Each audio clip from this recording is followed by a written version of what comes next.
Daremos continuidade ao nosso estudo de Romanos neste momento. Hoje já a lição de número 10.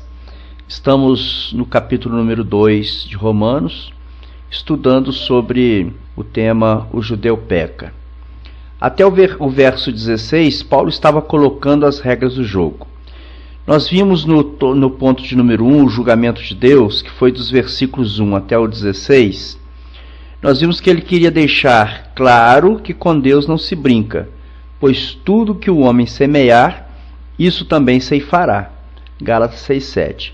Agora, Paulo vai demonstrar que não só o gentio, o homem sem Bíblia, mas também o judeu peca, o homem que tinha o Velho Testamento nas mãos. Então, nesse ponto de número 2, daquele esboço que nós fizemos do capítulo de número 2, nós vamos ver o perigo da religiosidade sem vida, que vai dos versículos 17 até o versículo 29. Então, nesse caso, nós vamos perceber que o alvo das palavras de Paulo agora se transfere das pessoas comuns para os judeus que se autodenominam justos, particularmente aqueles que afirmam serem merecedores da graça de Deus. Eles se achavam isentos de toda condenação baseada em 3 pressuposições. Primeiro, porque possuíam a lei de Moisés.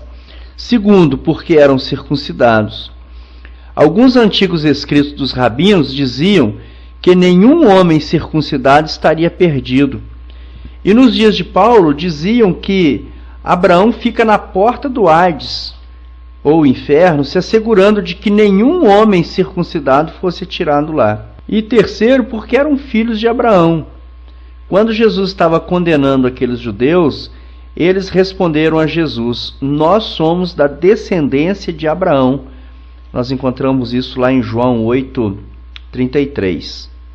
Como havia uma certa verdade nessas 3 afirmações, Paulo achou por bem mostrar a verdade verdadeira sobre elas, e aqui nós apresentamos um pequeno resumo. A lei, que seria aí entre o versículo 17 a 24. Nós teríamos então, entre esses versículos 17 a 18, dizendo assim: ora, você leva o nome de judeu, apoia-se na lei e orgulha-se de Deus. Você conhece a vontade de Deus e aprova o que é superior, porque é instruído pela lei. Note a autoconfiança dos judeus. Examine as vantagens ou privilégios que eles achavam que tinha. É como se eles dissessem: nós temos a lei, adoramos o Deus único e verdadeiro, conhecemos a lei de Deus, sabemos o que é a verdade, sabemos o que é correto, somos instruídos pela lei. Eles tinham essa autoconfiança. O versículo 19 e 20 já diz o seguinte: você está convencido de que é guia de cegos, luz para os que estão em trevas, instrutor de insensatos, mestre de criança, porque tem na lei a expressão do conhecimento e da verdade. Note que tudo que eles tiveram os tornou vítimas de um orgulho, de uma prepotência a toda prova, e por isso ganharam vários títulos. Paulo aqui está dizendo que eles eram guias de cegos, luz para os que estão em trevas, instrutor de insensatos e mestre de crianças. Já o versículo 21 a 23 vai dizer o seguinte: e então, você que ensina os outros, não ensina a si mesmo? Você que prega contra o furto, furta? Você que diz que não se deve adulterar, adultera?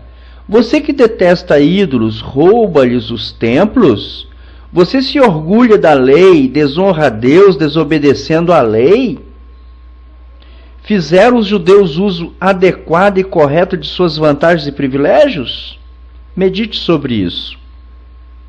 Muito bom, diz Paulo. Tudo isso é muito bom. E então? E daí? Vocês estão vivendo isso? Tudo isso é realidade na vida de vocês?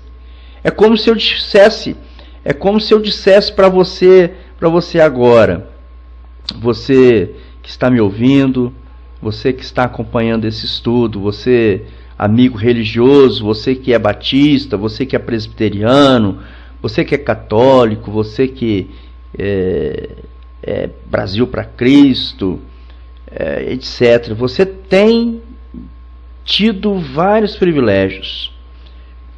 Perceba, você tem a Bíblia em várias traduções. Você tem uma igreja onde a Bíblia é ensinada. Você até participa de pequenos grupos, e algumas igrejas hoje são divididas em pequenos grupos. Ou, mesmo que nada disso, mas você tem anos de igreja. E daí? E daí? Se você não levar a Bíblia a sério, isso não faz diferença nenhuma. Isso não fará diferença nenhuma. Você é honesto em seus negócios e relacionamentos? Se você tem a Bíblia, se você frequenta a igreja, se você frequenta pequenos grupos, se você tem anos de igreja, se você não for honesto nos seus negócios, nos seus relacionamentos, de que adianta tudo isso? Jesus Cristo é de fato Salvador e Senhor da sua vida? Tem muita gente que aceita Jesus como Salvador, mas não aceita Jesus como Senhor da sua vida. E se Jesus não for Senhor da sua vida, o que adianta você ter Bíblia? O que adianta você frequentar uma igreja? O que adianta você ter anos de igreja? Não adianta nada. Será que vocês são assim, apenas um esquenta-banco? Você está fazendo o seu melhor? Pergunte a Deus em oração: eu estou fazendo o meu melhor, Senhor? O que Jesus tem a nos dizer sobre o religioso sem vida? Você corre perigo de ter uma religiosidade sem vida? Você acha que você corre esse risco? Vamos ver o que Jesus diz. Vamos ver o que Jesus diz para nós em Mateus, capítulo 23, versículo 13. Vamos ver o que Jesus fala para nós aqui. Abra sua Bíblia aí para você poder acompanhar. Vamos só achar aqui. Mateus 23. Mateus 23. Versículo 13 a 23. Que diz assim, ele vai alertar para aquelas pessoas que têm uma vida praticamente hipócrita, vive de religião, mas não vive a essência do cristianismo. Ele diz assim: ai de vós, escribas e fariseus, hipócritas. A gente podia trocar aqui escribas e fariseus por cristãos, né? Poderíamos colocar aqui aqueles que têm Bíblia, mas ai de vós, cristãos, ai de vós que têm Bíblias, porque fechais o reino dos céus diante dos homens, pois vós não entrais, nem deixais entrar os que estão entrando. Ai de vós, escribas e fariseus hipócritas, porque devorais as casas das viúvas, e para o justificar fazeis longas orações, por isso sofrereis juízo muito mais severo. Ai de vós, escribas e fariseus hipócritas, porque rodeais o mar e a terra para fazer um prosélito, e uma vez feito, o tornais filho do inferno 2 vezes mais do que vós. Ai de vós, cegos, guias cegos, que dizeis: quem jurar pelo santuário, isso é nada, mas se alguém jurar pelo ouro do santuário, fica obrigado pelo que jurou. Insensatos e cego, pois qual é maior, o ouro ou o santuário que santifica o ouro? E dizeis: quem jurar pelo altar, isso é nada, quem porém jurar pela oferta que está sobre o altar, fica obrigado pelo que jurou. Cegos, pois qual é maior, a oferta ou o altar que santifica a oferta? Portanto, quem jurar pelo altar, jura por ele e por tudo o que sobre ele está. Quem jurar pelo santuário, jura por ele e por aquele que nele habita. E quem jurar pelo céu, jura pelo trono de Deus e por aquele que no trono está assentado. Ai de vós, escribas e fariseus, hipócritas, porque dais o dízimo da hortelã, do endro e do cominho, e tendes negligenciado os preceitos mais importantes da lei, a justiça, a misericórdia e a fé. Devíeis, porém, fazer estas coisas, sem omitir aquelas. Guia cegos, que coais o mosquito e engoles o camelo. Aí está o que Jesus tem a nos dizer sobre o religioso sem vida. É isso, hipócrita, vazio, sem nada.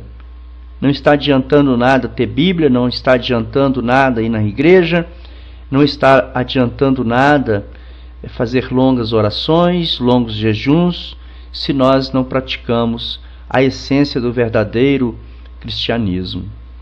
Já o versículo número 24, ele nos diz assim: o nome de Deus é blasfemado entre os gentios por causa de vocês. Aqui então estão os judeus que deveriam mostrar para o mundo pagão a imagem do Deus vivo. Eles deveriam levar o mundo perdido a ver o grande Deus de Abraão. Porém, o que eles faziam? Apenas se orgulhavam em ser a raça eleita, o povo escolhido, mas não tinham nenhum amor e preocupação com as nações vizinhas, com o povo que não conhecia o verdadeiro Deus.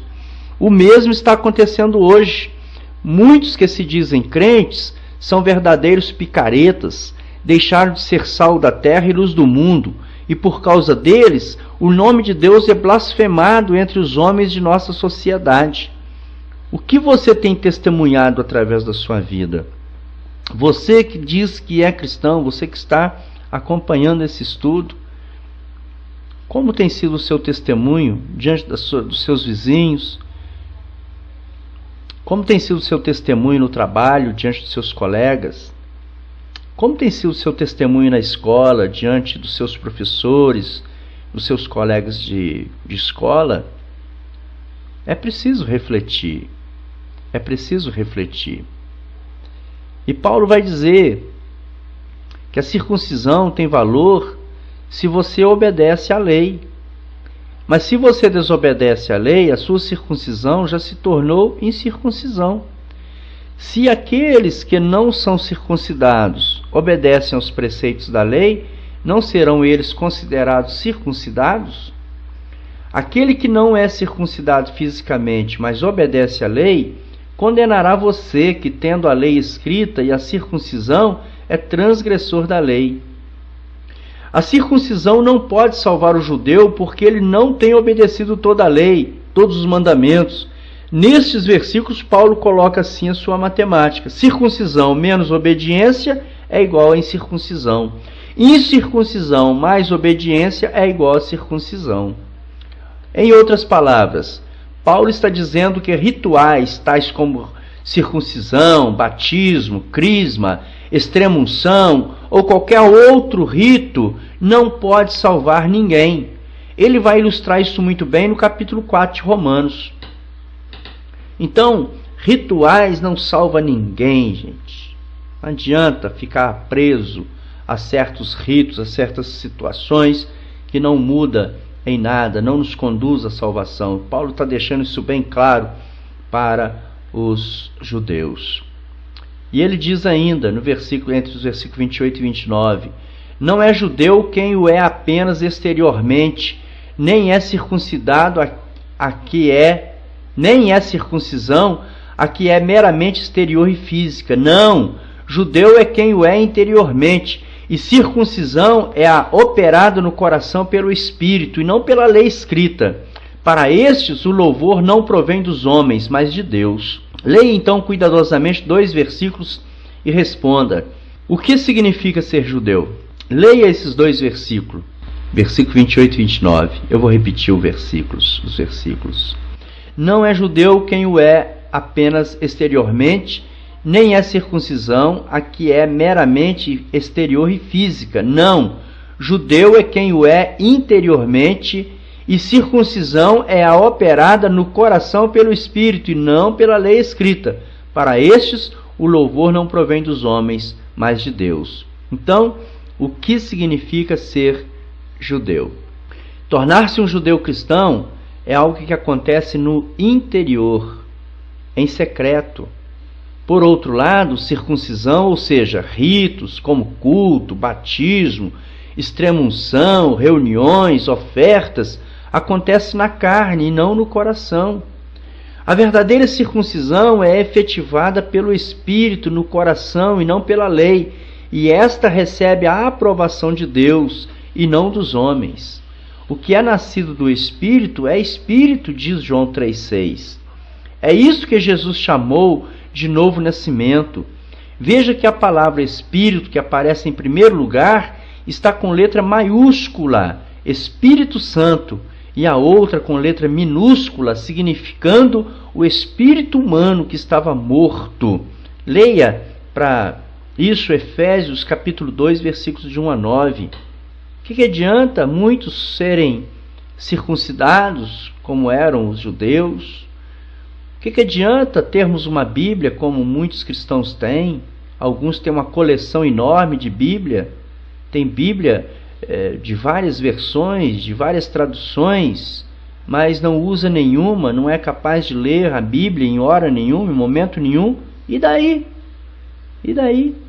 Faça uma parafrase dos versículos 17 e 29, colocando o seu nome onde aparece o nome judeu. Releia os versículos de número 17 até o 29. E no lugar onde aparece judeu, coloca o seu nome, mais ou menos assim. Versículo 17. Oi, Silvano, você que tem o nome de crente, baseia-se na Bíblia e acha que tudo está bem entre você e Deus? Você, Silvano, que conhece a vontade de Deus e tem altos valores porque aprendeu isso na Bíblia? E assim você vai trocando. Onde aparece a palavra judeu, você vai trocar pelo seu nome. E aí, mais uma vez, eu pergunto, e daí? O que adianta nós termos Bíblia se nós não conhecemos a vontade de Deus? Se nós temos nome de crente, baseamos na Bíblia e nós achamos que está tudo bem entre nós e Deus, né? Será que você corre algum perigo? Será que eu estou correndo algum perigo? Tem religiosidade, mas não tem vida? Será que eu estou sendo religioso? Será que você tem sido muito religioso e não temos vida com Deus? Não há vida em nós? A sua confiança está no tipo de culto que você faz? A sua confiança está no jejum que você faz? Está na leitura bíblica que você faz? A sua confiança está no tempo que você passa em oração? Ou em Jesus Cristo, que é o caminho, a verdade e a vida? Então, aqui, nesse capítulo de número 2, o apóstolo Paulo veio mostrar e comprovar que o judeu peca. Se no capítulo de número 1 ele mostrou que o gentio peca, e os judeus, com certeza, enquanto ouvia ele, deve ter ficado alegre. Então ele entra agora no capítulo de número 2, e durante o capítulo de número 2 todinho, como nós vimos, Paulo mostra que o judeu também peca. E podemos ver então, aí, se o gentio, que representa aquele povo que ainda não aceitou Jesus, que não conhece o cristianismo, como muitos ainda nos nossos dias, são pecadores, mas muitos religiosos, muitos que estão aí se dizendo crentes, se dizendo verdadeiros cristãos, não passam, né, desse povo aí como os judeus, que achavam que tinha salvação, achavam que tinham tudo, mas não viviam o essencial. Não aceitavam a Jesus como sendo verdadeiramente o caminho, a verdade e a vida. Não é? Então, eu convido você agora para ler o capítulo de número 3, porque nossa próxima lição já será para adentrarmos já o capítulo de número 3. Um grande abraço e até a nossa próxima lição de Romanos.